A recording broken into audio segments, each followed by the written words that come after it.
හයිබෝන් සුබ දවසක් ප්‍රාර්ථනා කරනවා ඔබට. අද මැයි මාසේ 8 වෙනිදා ඉරිදා. අදත් අපි සූදානම් වෙන්නේ ජාතික පුවත්පත්වල වාර්තා වන තොරතුරු මොනවද කියලා විමසා බලන්න. විශේෂයෙන්ම දැන් මේ දවස්වල ගත්තාම මේ පවතින ආර්ථික අර්බුදේ ඒත් එක්ක පැන නැගලා තියෙන දේශපාලන අර්බුදේ මේ ගැතන් බොහෝ දේ කතා බහට ලක් කරනවා. විශේෂයෙන්ම මේ පවතින තත්ත්වයට මොනවා වෙයිද හෙට දැන් ඊළඟට මොකද වෙන්නේ මේ වගේ කාරණා තමයි බොහෝ දෙනෙක් හමු වුණාම අහන්නේ. ඒ තරම් තත්ත්වයක් තමයි තියෙන්නේ මේ විශේෂයෙන් එක පැත්තකින් හර්තාල් තියෙන එක පැත්තකින් අරගල තියෙන එක පැත්තකින් ഘോഷණ තියෙනවා. තවත් පැත්තකින් මේ පාර්ලිමේන්තුවක් දැන් අවස්ථා කිහිපයකදී රැස්වුණා. නමුත් මේකට විසඳුමක් හොයාගන්න හැකියාවක් ලැබෙන්නේ නැහැ. තවත් පැත්තකින් නියෝජ්‍ය කතානායකවරයා එක පැත්තකින් ඉල්ලාස් වෙනවා. නැවත වරක් කොහොපත් වෙනවා. නැවත ඉල්ලාස් වෙනවා. මේ වගේ තත්ත්වයක් තමයි රටේ තියෙන්නේ. දැන් මේ අතරවාරයේදී හෙට මොකක් වෙයිද? හෙට සඳුදා දවසේදී යම් ආකාරයක වෙනසක් සිදු වෙයි කියලා තමයි බොහෝ දෙනෙක් බලාපොරොත්තු වෙන්නේ. ඇත්තටම එහෙම වෙනසක් සිදු වෙයිද?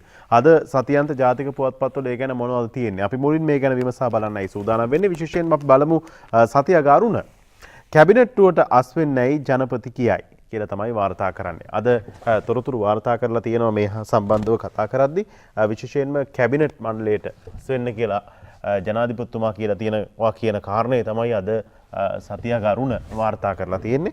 විශේෂයෙන්ම අපි බලමු මේ හා සම්බන්ධව තොරතුරු මොනවද වාර්තා වෙන්නේ කියලා. අගමැති සඳුදා ඉවත් වෙන්න තීරණයක් මම විපක්ෂයට යනවා කියලා මහින්ද රාජපක්ෂ මහත්මයා කියලා තියෙනවා. සම්පූර්ණ කැබිනට් මණ්ඩලයේම සඳුදා උදෑසන වෙන විට ඉල්ලා අස්විය යුතු බව ජනාධිපති ගෝඨාභය රාජපක්ෂ මහත්මයා දැනුම් දීලා තියෙනවා. පහුගිය සිකුරාදා පස්වරුවේ ජනාධිපතිවරයා විසින් කැඳවා තිබූ හදිස්සි කැබිනට් රැස්වීමේදී ඇමතිවරුන්ට මේ බව දැනුම් දී තියෙනවා කියලා තමයි සඳහන් කරලා තියෙන්නේ. මෙහිදී මහින්ද රාජපක්ෂ මහත්මයා කියලා තියෙන්නේ මම විපක්ෂයට යනවා කියලා. ඒ විදිහට තමයි මේ තොරතුරු වාර්තා කරලා තියෙන මේ හා සම්බන්ධ කාරණේදී අපි ගියොත් ඒ තොරතුර මොන විදිහටද අද ලංකාදීපේ වාර්තා කරලා තියෙන්නේ. ලංකාදීපේ වාර්තා කරලා තියෙන්නේ අගමැති ඉවත් වෙයි ප්‍රශ්නාර්ථයක් එක්කයි වාර්තා කරන්නේ. අගමැති මහින්ද රාජපක්ෂ මහතා හෙට ඉල්ලා අස්වීමට තීරණය කර ඇතැයි වාර්තා වෙනවා. ජනාධිපති ගෝඨාභය රාජපක්ෂ මහතාගේ ප්‍රධානත්වයෙන් ජනාධිපති මන්දිරයේ ඉකුත් 6 වෙනිදා රාත්‍රී පැවති විශේෂ කැබිනට් රැස්වීමේදී අගමැතිවරයා ඉල්ලා අස්වීමට කැමැත්ත පළ කර ඇතැයි දැනගන්න ලැබෙනවා කියලා තමයි සඳහන් කරලා තියෙන්නේ. දැන් මෙතනින් පස්සේ මොකක් වෙයිද? මොන වගේ කාරණා සිද්ධ වෙයිද? මේ ගැනත් අද පුවත්පත්වල තොරතුරු වාර්තා කරලා තියෙනවා. සර්වපාක්ෂික ආණ්ඩුවකට ජනපතිගෙන් ඇරයුම් කියලා.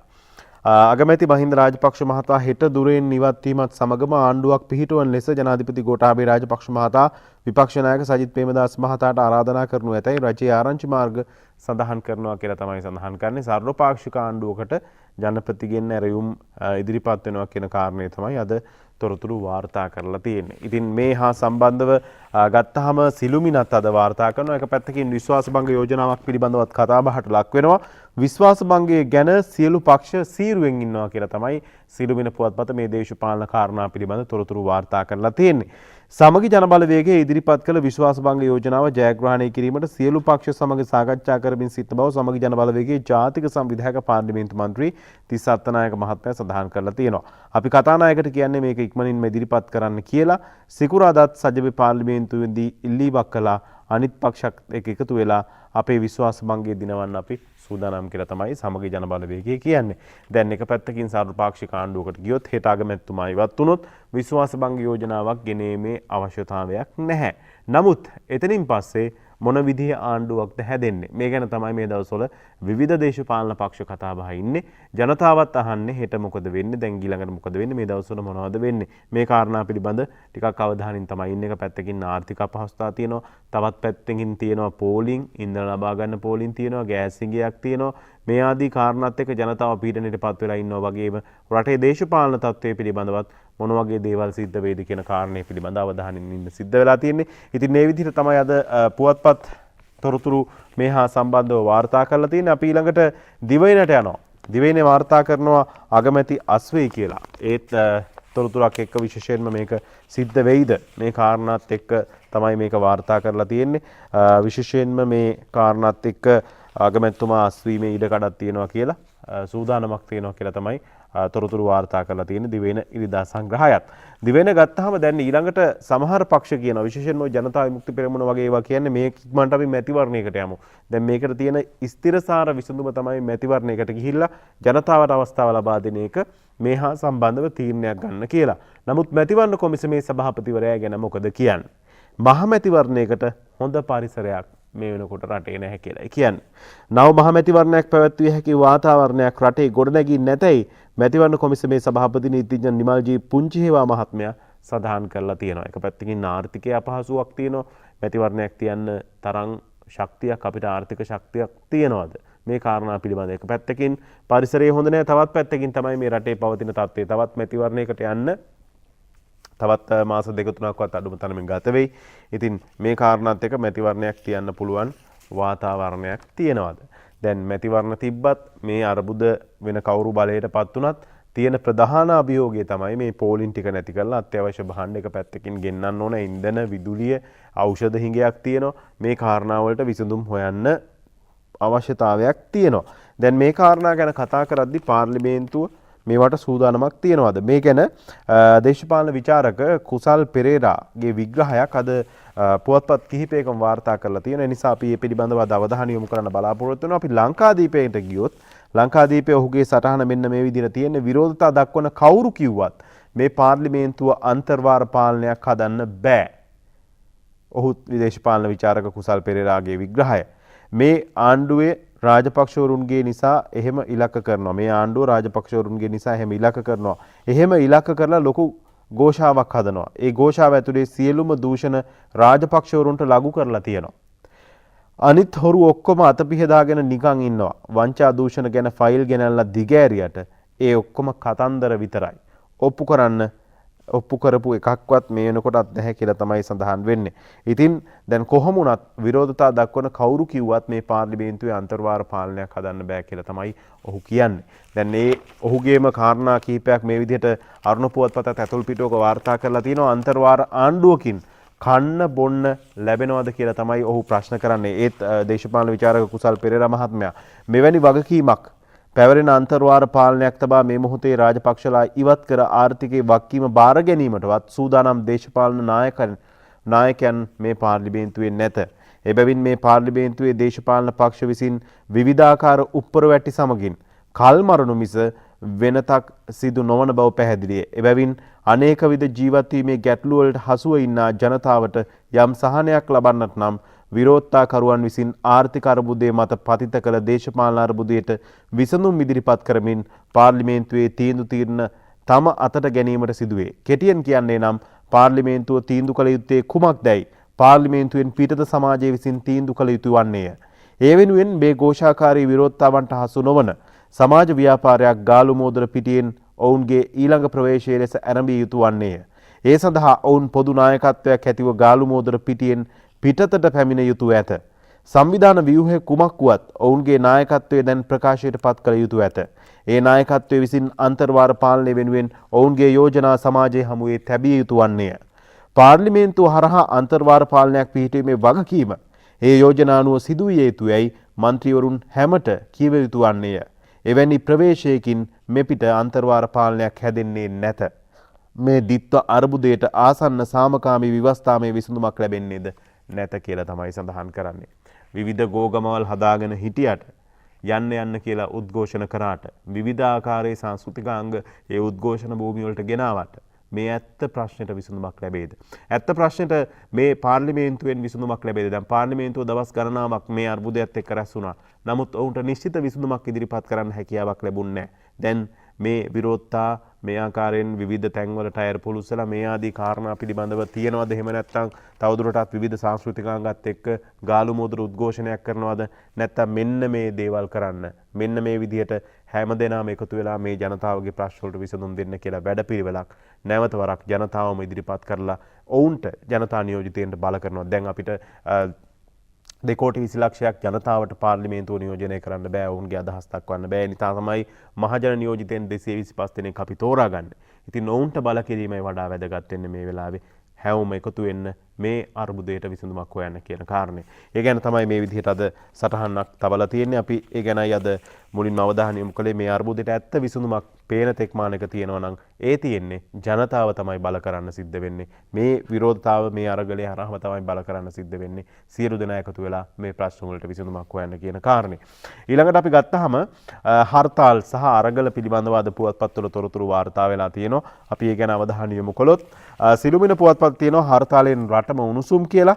රට පුරා ඉක්ුත් 6 වෙනි සිකුරාදා ක්‍රියාත්මක කරන ලද හර්තාල් ව්‍යාපාරයේ හේතුවෙන් සමස්ත දිවයිනේම ජනදෙවිය අඩපණ වී තිබෙන එසේම අන්තර් විශ්වවිද්‍යාලයේ ශිෂ්‍ය බල මණ්ඩලයේ මෙහෙ වූ විරෝධතා නිසාද පාර්ලිමේන්තුවට ඉතා උණුසුම් තත්ත්වයක් මතුවලා තිබුණා. ඉතින් ඒ හර්තාලේ සාර්ථකයි කියන්නේ රටේ පිළිවැටුම, රටේ ආර්ථික ක්‍රියාකාරීත්වය කොතරම් දුරට අඩපණ වුණාද කියන කාරණේ පිළිබඳවත් හොයන්න ඕන. විශේෂයෙන්ම මේ ආර්ථික අර්බුදයත් එක්ක රටේ විදිහට අඩපණ වීම බරපතල ගැටලුවක් බවට පත් වෙනවා. කොහොමුණත් හර්තාලයෙන් රටම උණුසුම් කියලා තමයි සිළුමිණ පුවත්පත මේ හා සම්බන්ධ තොරතුරු වාර්තා කරන්නේ. ඒ වගේම ඡායාරූපයක් තියෙනවා කොටුව බස් නැවතුම් පොලේ ක්‍රිකට් ගහන ඡායාරූපයක් ඉක්ුත් සිකුරාදා ක්‍රියාත්මක කරන ලද හර්තාල් ව්‍යාපාරය නිසා ජනාකීට නගර පවා පාළුවට ගොස් තිබිනි. මේ කොටුව ප්‍රධාන බස් නැවතුම් පොලේ බස් රථ සේවකයන් ඇතුළු පිරිසක් ක්‍රිකට් ක්‍රීඩාවේ නිරත වන අයුරු තමයි ඡායාරූපයක් එක්ක වාර්තා කරලා තියෙන්නේ. අපි ලංකාදීපයට ගියොත් ලංකාදීපේ තියෙනවා 11 වෙනිදා සිට දිගටම හර්තාල් කියලා. ආණ්ඩුවට එරෙහිව ගෙන යන හර්තාල් ව්‍යාපාරය ලබන බදාදා කියන්නේ 11 වෙනිදා සිට අඛණ්ඩව දීප ව්‍යාප්තව පැවැත්වීමට තීරණය කර ඇතැයි ජාතික ජනබලවේගය සඳහන් කරලා තියෙනවා කියලා තමයි ලංකාදීපේ ඒ තොරතුරු වාර්තා කරන ජාතික ජනබලවේගය තමයි මේ ප්‍රකාශය කරලා තියෙන්නේ. ඊළඟට ගත්තාම දිවයින පුවත්පතට ගියොත් දිවයින පුවත්පතේ හර්තාල් පිළිබඳව විවිධ තොරතුරු වාර්තා වෙලා තියෙනවා. හර්තාලයේ දෙවැන්න අඛණ්ඩ අරගලයක් කියලා තමයි සඳහන් වෙන්නේ. ජනපීඩක ආණ්ඩුව හා ජනාධිපති ගෝඨාභය රාජපක්ෂ වහා ඉවත් වනු යන තේමාව යටතේ රට පුරා ගෙන යන උද්ඝෝෂණ හා හර්තාලවලට බලධාරීන් ඇහුම්කම් නොදී තවදුරටත් කල්මරනවා නම් එළමෙන බදාදා සිට වෘත්තීන් රැසක සහභාගීත්වයෙන් අඛණ්ඩ වැරවර්ජනයක් රට පුරා ක්‍රියාත්මක කරන බව ජාතික වෘත්තීය සමිති මධ්‍යස්ථානයේ සම්බ කැඳවුම්කරු රවි කුමුදේශ් මහත්මයා සඳහන් කරලා තියෙනවා කියලා දිවයින පුවත්පත අද ඉරිදා සංග්‍රහය තොරතුරු වාර්තා කරලා තියෙනවා. මේ අතර වාරයේදී අගමැතිතුමා කියනවා හර්තාලයට දිගින් දිගටම ඉඩ නැහැ කියලා. හර්තාල් කරන්න දිගින් දිගටම ඉඩ දෙන්නේ නැහැ කියලායි අගමැතිතුමා සඳහන් කරනවා කියලා අද දිවයින ඉරිදා සංග්‍රහය තොරතුරු වාර්තා කරලා තියෙන්නේ. ඊළඟට අපි ගත්තාම මව්බිම් පුවත්පත තොරතුරු වාර්තා කරලා තියෙනවා ජනතා ගැටලු වලට විසඳුම් නොසොයා පාලකයන් වෘත්තීය සමිති මේ අර්බුදයෙන් වාසි ගන්න හදනවා. ඒකාබද්ධ ඇඟලුම් සංසදය තමයි කියන්නේ. එහෙම බවක් නම් ඇත්තටම පේනවා. වර්ජන වලට ජනතාව රැගෙන යන වෘත්තීය සමිති එහි අනිටු විපාක ජනතාවට හංගන්න එපා. අරගල කරන ජනතාවගේ පරමාධිපත්‍යයේ හඬට සවන් දෙනු මිස ජනපතිට පාර්ලිමේන්තුවට විකල්පයක් නැහැ කියලාත් සඳහන් කරලා තියෙනවා. පාලකයන් වෘත්තීය සමිති මේ අර්බුදයෙන් වාසි ගන්න හදනවා කියන කාරණය නම් ඉතාම පැහැදිලි. මේවට මේ විසඳුම් හොයලාද මේ උද්ඝෝෂණ පවත්වන්නේ නැත්නම් ඇත්තටම අරමුණ මේකේ දේශපාලනික අරමුණක් තියෙන කියන කාරණේ පිළිබඳව නම් බරපතල ගැටලුවක් තියෙනවා. ඉතින් ඒ හා සම්බන්ධයෙන් අද මව්බිම් පුවත්පත මේ විදිහට තොරතුරු වාර්තා කරලා තියෙනවා. විශේෂයෙන්ම ගත්තාම මේ වැඩ කරන ජනයා දිගුකාලීන වර්ජනයේ වෙත යොමු වීමට ඉඩ දීමෙන් පවතින ආර්ථික අර්බුදයේ තවත් දරුණු විය හැකි බැවින් දැන්වත් ජනහඬට කන් දෙන්නේ ඒකාබද්ධ ඇඟලුම් සංසදයේ ජනපති අගමැති ප්‍රමුඛ ප්‍රතිපත්ති සම්පාදකයන්ගෙන් නිවේදනයක් නිකුත් කරමින් ඉල්ලා සිටිනවා කියලා තමයි සඳහන් කරලා තියෙන්නේ. ඉතින් මේ දිගින් දිගට මේක පැත්තකින් වැඩ වර්ජන කරනවාම මේ ආර්ථිකයට තවත් මොන වගේ ප්‍රතිවිපාක ඇති වේද මේ ගැනත් හිතන්න සිද්ධ වෙනවා.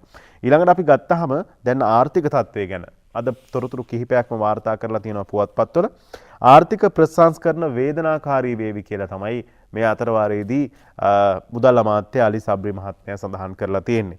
අත්‍යවශ්‍ය ආර්ථික ප්‍රසංස්කරණ සිදු කිරීමේදී රටටත් ජනතාවටත් දුෂ්කර කාල පරිච්ඡේදයක් පසු කර යාමට සිදු වනු ඇතැයි මුදල් අමාත්‍යාංශය පවසනවා. අපි දැක්කා ඊයේ පැවති විශේෂයෙන්ම තරුණ හමුවකදී හිටපු අග්‍රාමාත්‍ය එක්සත් ජාතික පක්ෂ නායක රනිල් වික්‍රමසිංහ මහත්මයා කියලා තිබුණා මේ ආර්ථික කටයුතු නැවත යථා තත්ත්වයට පත් කිරීමේදී මේ වගේ අර්බුදකාරී තත්ත්වයකට තවත් පීඩාකාරී තත්ත්වයකට පත් වෙන්න සිද්ධ වෙයි කියලා. එහා සමානම කාරණයක් තමයි ආර්ථික ප්‍රතිසංස්කරණ වේදනාකාරී වේවි කියලා මුදල් අමාත්‍යවරයා සඳහන් කරලා තියෙන්නේ. ඊළඟට අපි ගත්තාම ලංකාදීපේ තොරතුරක් වාර්තා කරනවා අලුත් බදු ළඟදීම මැති සභයට මුදල් ඇමති අලි සබ්රි හෙළි කරයි උපයන විට ගෙවීම හා රඳවා ගැනීමේ බදුත් ඒ අතර තියෙනවා කියලා තමයි සඳහන් කරන්නේ. රජයේ ආදායම් වැඩි කර ගැනීමේ පියවරක් ලෙස විශේෂ බදු වර්ග ගණනාවකට අනුමැතිය සඳහා පාර්ලිමේන්තුවට ළඟදීම ඉදිරිපත් කරන බව මුදල් හා අධිකරණ අමාත්‍ය ජනාධිපති නීතිඥ අලි සබ්රි මහත්මයා සඳහන් කරලා තියෙනවා කියලා අද වාර්තා කරලා තියෙද්දි ඖෂධ හිඟේ පිළිබඳවත් කතා බහට ලක් වෙනවා. දියවැඩියා හෘද පිළිකා රෝගීන්ට ಔಷಧ හිඟෙන් දැඩි බලපෑම් මෙල්ල වෙලා තියෙනවා කියලා තමයි සඳහන් කරලා තියෙන්නේ. ඖෂධ හිඟේ බෝ නොවන රෝගවලින් පෙළෙන රෝගීන්ට බරපතල තත්ත්වයක් බව වෛද්‍ය අංශ අනතුරු අංගවනවා. බෝ නොවන රෝගවලින් පෙළෙන රෝගීන් අතර විවිධ සංකූලතා ඇති රෝගීන් මෙන්ම ඖෂධ නොමැතිව රෝගේ පාලනය කරගත නොහැකි අයද සිටින බව සෞඛ්‍ය අංශ පෙන්වා දෙනවා කියලා තමයි සඳහන් කරලා තියෙන්නේ. මේ අතරවාරයේදී ඩොලර් සොයන වැඩේට හමුදාවෙන් අතගසයි කියලා තොරතුරුකුත් අද ලංකාදීපේ වාර්තා කරනවා. විදේශ විනිමය උපයා ගැනීමේ අරමුණින් යුද හමුදා බටපිරිස් එක්සත් ජාතීන්ගේ සාමසාධක රාජකාරී සඳහා වැඩි වශයෙන් යෙදවීමට අපේක්ෂා කරන බව ආරක්ෂක මානලික ප්‍රධාන යුද හමුදාපති ජෙනරාල් ශවේන්ද්‍ර සිල්වා මහත්මයා සඳහන් කරලා තියෙනවා. දැන් සෑම ව්‍යසනකාරී අවස්ථාවකදීම කවුරුන් මොනවා කිව්වත් යුද හමුදාව ආරක්ෂක අංශ දක්වන දායකත්වය පිළිබඳව අපි අගය කිරීමෙන් කටයුතු කරන්න ඕනේ. ඉතින් කොහොම වුණත් මේ ඩොලර් හිඟයක් තියෙන වෙලාවක හමුදාව සාමසාධක හමුදා සඳහා වැඩි වශයෙන් විදේශ රටවලට යවලා ඩොලර් හොයාගන්න යුද හමුදාවෙන් දක්වන්න පුළුවන් දායකත්වයක් ලබා දෙන්න සූදානම් කියලා තමයි යුද හමුදාපතිවරයා සඳහන් කරලා තියෙන්නේ. ඊළඟට අපි ගත්තාම මේ මුදල් අච්චු ගැසීමේ කතාව පිළිබඳව පහුගිය කාලේ දිගින් දිගටම කතා කළා. කොහොමුණත් සතිය ගරුණ වාර්තා කරනවා නව බහ බැංකුව අධිපති යටතේත් දින 20ට බිලියන 15ක සල්ලි අච්චු කහලා කියලා තොරතුරක්. ශ්‍රී ලංකා මහ බැංකුවේ නව අධිපතිවරයා ලෙස ආචාර්ය නන්දලාල් වීරසිංහ වැඩ බාරගත් පසුගිය අප්‍රේල් 8 වෙනිදා සිට අප්‍රේල් 29 වෙනිදා දක්වා කෙටි කාලයේදී පමණක් මහ බැංකුව විසින් රුපියල් බිලියන 15කට ආසන්න මුදල් ප්‍රමාණයක් මුද්‍රණය කර ඇතැයි නිල දත්ත අනාවරණය කරනවා. මෙහි දෛනික සාමාන්‍ය රුපියල් බිලියන 1.14ක් කියලා තමයි අද තොරතුරු වාර්තා කරලා තියෙන්නේ සතියඟ අනුන පුවත්පත. අපි කෙටි විරාමයකට යනවා. තවත් තොරතුරු බොහොමයක් තියෙනවා කතා කරන්න. ප්‍රවෘත්ති බැලුවාම පුවත්පත් බැලුවාම සමාජ මාධ්‍ය බැලුවාම තියෙන අරුබුද ප්‍රශ්නමයි. ඉතින් මෙන්න අපි ටිකක් සහනදායී තොරතුරක් ගොවීන්ට අපි ලබා දෙන්න සූදානම් වෙනවා. දැන් සිළුමිනේ වාර්තා කරනවා වගහානි වලට වන්දි හෙට සිට කියලා. පසුගිය බහකන්නේ සිදු වූ වගහානි සඳහා වන්දි ගෙවීම 9 වෙනිදා සිට ආරම්භ කරන බව කෘෂිකර්ම හා වාරි මාර්ග ඇමති ජනක වක්කුමුර මහත්මයා සඳහන් කරලා තියෙනවා. එනු ගොවි ජන සේවා දෙපාර්තමේන්තුවේ නිලධාරීන්ගේ හා කෘෂි රක්ෂණ මණ්ඩලයේ නිලධාරීන්ගේ අධීක්ෂණය අනුව මෙම කටයුතු සිදු කෙරෙන බව ගොවි ජන සේවා සංවර්ධන දෙපාර්තමේන්තුව පවසනවා. යනු වගා හානි වලට වන්දි හෙට සිට ගෙවන්න මේ වෙනකොට සූදානම් කියලා තමයි තොරතුරු වාර්තා කරලා තියෙන්නේ. ඊළඟට අපි ගියොත් එහෙම සිළුමිණ පුවත්පතේ ඇතුල් පිටුවකට මේ දවස්වල ආර්ථිකය ගැන රනිල් වික්‍රමසිංහ මහත්මයා හිටපු අගමැතිතුමා කරන ප්‍රකාශ පිළිබඳව ජනතාව අවධානයෙන් ඉන්නේ. එතුමාට මේ ගැන ටිකක් අවබෝධයක් තියෙනවා කියන කාරණයක් එක්ක ඔහු සමග කරපු සංවාදයක් අද සිළුමිණ වාර්තා කරනවා. මේ සංවර්ධන කටයුතු ඕනතරම් සිදු වුණා. දැන් විය යුත්තේ කුසගිනි නිවීමයි කියලා තමයි එක්සත් ජාතික පක්ෂ නායක පාර්ලිමේන්තු මන්ත්‍රී සහ අධිනීතිඥ රනිල් වික්‍රමසිංහ මහත්මයා කියන්නේ. ගෝල්පේස් විරෝධයේ ජනතාවගේ බලාපොරොත්තු කඩවීමේ සංකේතයක්. හරි ප්‍රතිපත්තියක් තිබුණොත් අවුරුදු 2කින් ස්ථාවරත්වයක් ඇති කරන්න පුළුවන්. හැකිතරම් අවශ්‍ය පියවර දැන්ම අරගන්න. විශ්වාසය ඇති කරන්න. ඒ සඳහා කාලයක් යාවි. අපිට ඒ සඳහා හැකියාවක් පවතිනවා. අපි බය නැතුව ඉදිරියට යා යුතුයි කියලා තමයි ඔහු සඳහන් කරලා තියෙන්නේ.